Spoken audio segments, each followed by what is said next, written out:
What's up everybody, riding with D. This is the isinwheel M10 Pro. Let's check it out. All right, let's get this thing together. Toolkit.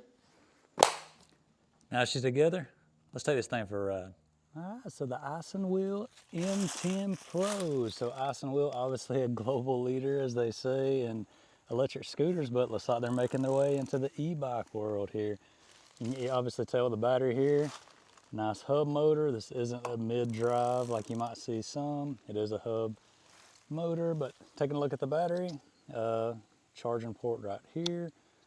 Looks like it actually is going to be 750 watts, 36 volts. Take a look around the other side.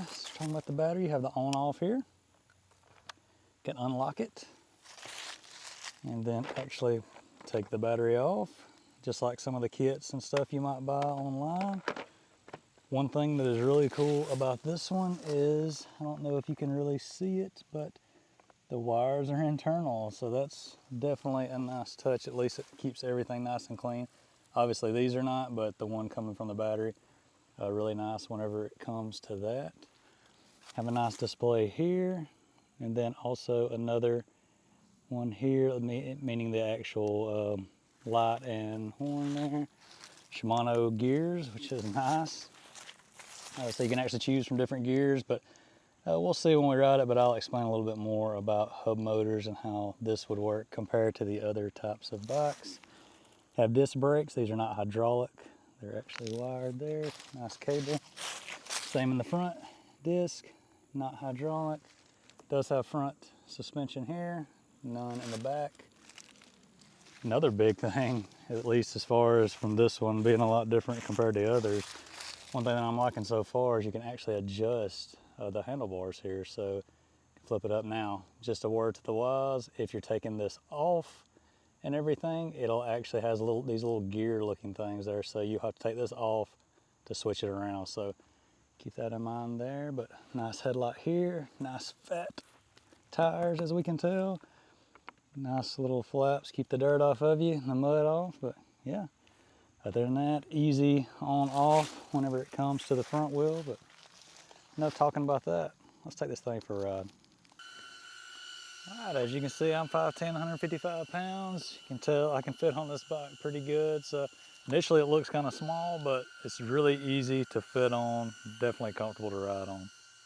All right, let's take this thing for a ride through the trails and see how it does. So I just got it on the first mode. Seems as if the first mode we might be limited to 10 miles an hour. See how it'll pull through these pretty good here. Definitely feeling the bumps, but it's making light work of this trail so far. Yeah, not too bad. How about we crank it up a little bit?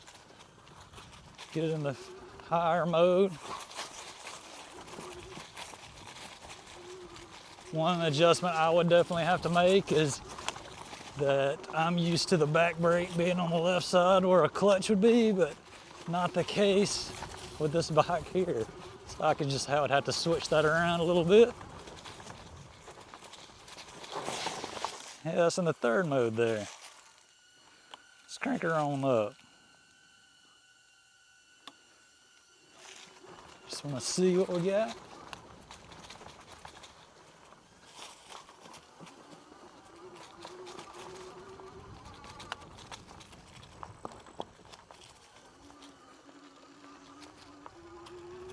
See how fast we get her going right here. 15 miles, 16, 17 according to that. 17 miles an hour. We get through the trails here. It's a pretty comfortable bike. I mean, it gives you the nice palm rest on the grips, which is one thing I definitely like with mountain bikes because you're sort of over the handlebars. Makes it where it's a little more comfortable for you. Obviously this thing is a mountain bike, so it has 7 speeds to get you where you need to go. Come on. So one thing to note, if you're pedaling, the assist will kick you in. It's a little bit late, it doesn't kick in right away. and it keeps going when you stop pedaling briefly. So if you're wanting to stop real quick, you'll definitely need to pull the brake.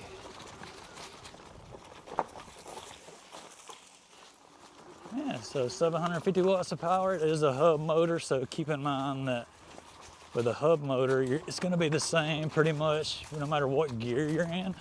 Now, it'll obviously be different with you pedaling, but the gear will be the same, unlike the mid-drives where it will make a pretty big difference.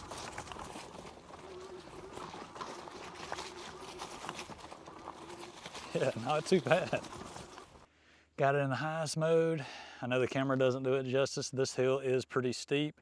There hasn't been any e-bike that I've had that's been able to make it up it, at least the ones I've reviewed so far.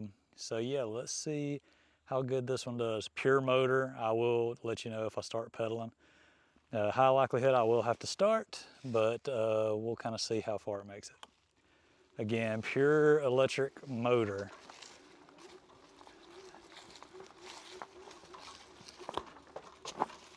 Okay, come on. All right, I am gonna start pedaling. I did not get like a rolling start. Yeah, having to pedal here. Yeah, come on.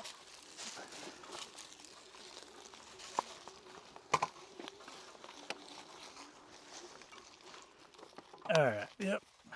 So, not as far as I'd like, but let's go back down, put it in a good gear, and just see if we can get up it.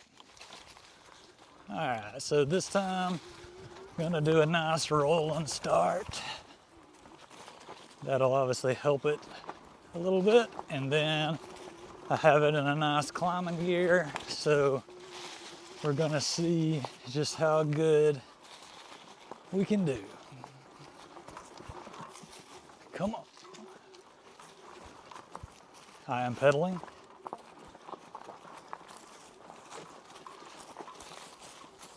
I'm standing. Come on. This is a pretty steep hill. Let's see how far we can get up it. Yeah. Well, all right, well, have to walk it the rest of the way. All right, let's see how fast this thing can go. It says it can go 22 miles an hour. It says on a dirt road, so keep that in mind, but it is on the top mode. Let's make sure, yep.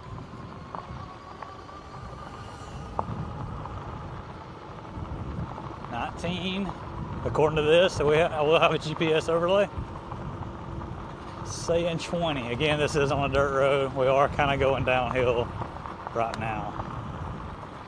Fast it goes here. All right, looks like it's basically limiting it to 10 miles an hour. Yeah, not getting anything any faster than that. We're gonna go ahead and crank it up to about midway. Midway, looks like it's stopping it at 15. All right, so there you go, about the top speed. Again, on a dirt road, paved road, you probably would get closer to the claim 22. So I got it back in the highest mode here. So just to sort of go over the little display, as we can see, hopefully you can see it on here, there's a little top indicator as far as power. Once you go fully on the power, it will actually show you that, hey, I'm using all the power as we get up to higher and higher speeds there. Again, 750 watts on this thing. So definitely no slouch. In most areas and states, that's kind of the legal limit when it comes to some of the power on some of these e-bikes. Then you got your battery indicator up under there. This is on mine, was automatically on miles per hour. I did not have to change it from kilometers. And then, I don't know if you can see that when I press the brakes, it does have a safety on there where the power cut off, has a little exclamation point. You get that on most electric bikes, dirt bikes, and things like that nowadays. So yeah, definitely pretty comfortable thanks to being able to have all that adjustment with the handlebars and stuff like that. Buttons here, we kind of talked about them a little bit earlier, but obviously there, you're not gonna be able to see it right now in the daytime, but that cuts on the lights. I don't see any indicator on the display, but another thing that I thought was kind of funny is the little horn. So no bell on this one, but you do get a funny little horn there. So that's definitely a unique touch whenever it comes to this little bike. So yeah, it's definitely definitely a pretty cool little bike. Definitely comfortable thanks to the big wheels and tires. So what I suggest it now? It's all dependent upon what your needs are. Now, if you're taking this thing into a lot of heavy terrain, deep trails, stuff like that, with hills, it is going to be lacking. That's with anything though, because the power and everything that you get out of this thing, again, not as much as some of the other stuff, but let's face it, in most instances, this thing's going to be for, you know, sidewalk riding, maybe some light dirt roads, trails, things like that, but nothing like what I've took it through today, which it still did pretty good. But let's face it, that's kind of now street, light trails and stuff. This thing's gonna be great. 20 miles an hour, I mean, plenty fast enough. You know, I'm sure there could be some instances like right now, as you can see right here on the screen, it's not using all the power. So it is limiting it. So it is something that we could probably get into and make the top speed a little more. So the claim too for the battery, I mean, it's saying, you know, up to 50 miles. Of course, that's going to be pedaling, you know, pedaling as well. It's probably not going to be the case, just pure battery. Again, all depending on your terrain. If you're on a flat, you know, terrain, on the pavement, things like that, you're obviously going to get a little bit better. I mean, today I did a couple of miles and the battery is drained a pretty good bit. But, you know, we were trying to get it up a pretty steep hill, going through the trails. So that's gonna, you know, take a lot out of the battery. All right, guys, thank you so much for watching. Check out the isinwheel M10 Pro. I mean, you're not gonna be disappointed in my opinion. It's gonna be nice to see how this thing will hold up as far as the longevity, but as of right now, it's doing everything I'm asking it to do, which it should. It's new, it's a comfortable bike, has plenty of power. If you're just on, you know, doing light trails and stuff, it's gonna be great. Until next time, thanks for watching, guys.